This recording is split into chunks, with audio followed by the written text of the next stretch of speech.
I'd like to say is we have a waiting list of people that want jobs at Chick-fil-A. I would like to say that they're always on time. And I would like to say that they never, ever call in sick and later that night you see them at the movie theater or at the fair. We fish in the same cesspool of employees that everybody else does. And that's just how it is. And so, that's the reality of it. I was talking to my managers a couple days ago about some hiring, because we are doing some hiring right now. And I said, let's come up with some numbers. And so we did the numbers, said, if we had 100 applications that came into our restaurant, only 40% of them will get called for a job interview. And a lot of it is because we ask 3 questions: where, what, and why. That's the big questions we ask when we're recruiting. Where are you recruiting, or where are we recruiting to? What are you looking for in your people? And why are you keeping them? When we're looking for people, our managers, they kind of know exactly what we're looking for. And what I've seen before, and I've heard this from other people, is they're looking for a certain individual, and what they end up doing is they will force fit somebody into that position. They'll say, well, this is the kind of person we want, but yet, you know, here's some flaws, but we really need somebody, so we're going to go ahead and put them in there. There's other places that they just say, well, does your heart beat? You know, here, blow on this glass. Oh yeah, it fogs up. All right, you're hired. That's not what we do. We're very specific about, do they fit? Be as specific as you can. And then be rigid on it. Now, some things you'll find, especially when it comes to marketing, I'm very flexible. But when it comes to hiring, I'm not. It's very rigid. You know, if they don't fit this mold, this won't work, because our guests and our customers are expecting a certain thing.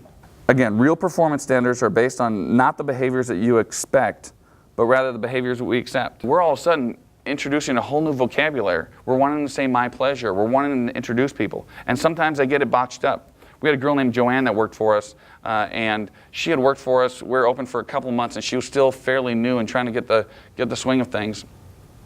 And she said, the person came up and she gave him a total. Your total is $10.54, and Sarah will be happy to pleasure you at the window. And at the time, the back of our house, we had speakers, so everyone in the kitchen heard it. And so I walked into the kitchen, and there was no one in the kitchen, and everybody is in the drive-thru because they all wanted to see what this guy was, you know, when these guys were coming up. And so when they came up, they were coming up very slowly, and they were kind of leaning out like, what's going to happen when I get to the window? And so of course, we never let her live that down. But there is a lot of verbiage and stuff, new verbiage that were out there, and it gets confusing. But that's what our goal is.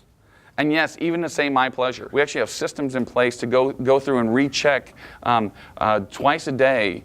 My management will go through the front line, they'll take an order, they'll get the food, they'll tempt the food, they'll go through the drive-thru, they get in their car, they'll go through, and I even tell them, you know, sometimes pawn it off on our hostesses, or if one of your friends are here or something, let them go through, because we want to make sure that our people are saying my pleasure, and that that the temperature of the food is right, and all those things are correct. After about between 2 and 4 weeks, we will step back and say, okay, now that you have some friends here, now that you're used to all the beeping that's going on in the back with all the different fryers and everything, now that all that's kind of settled down, let's talk.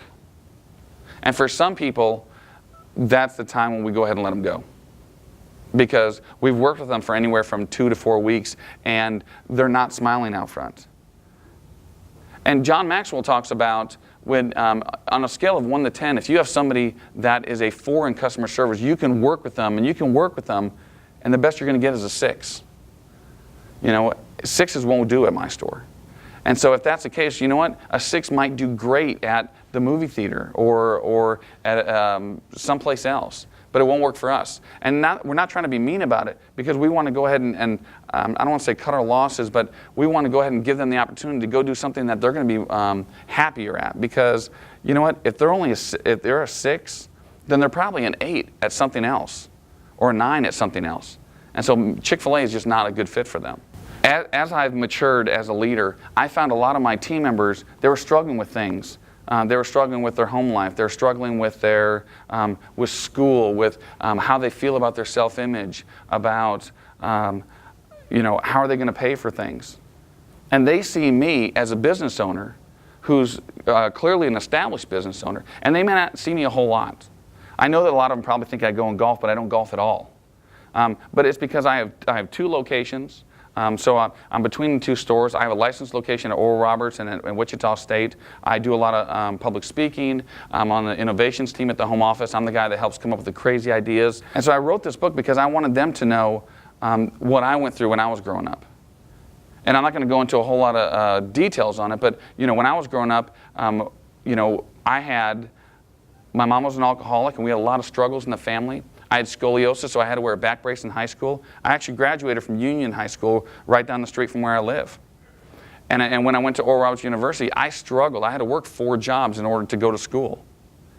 And so, yes, I know what a lot of these kids are going through. There was times when I was given plasma when I had Eastland Mall, and I was making no money, and my wife and I were trying to buy things for each other for Christmas, so we went and gave plasma, and it was real embarrassing. And they say, "Where's your employer?" "Oh, I own Chick-fil-A." "No, you don't." "Yes, I do. I promise I do." Smell me. I smell like peanut oil. But that's how it was. Now, it's not the same anymore, but the employees don't see that. So I wrote this book mainly for them. They're never going to be trained completely, but it is one of those that there's a certain level that we expect. And if they're at that level, then that's fine. But we're always going to be giving them other opportunities to learn, whether it's videos or training or books. I mean, I have a plethora of books at my store that I encourage them to be reading and learning.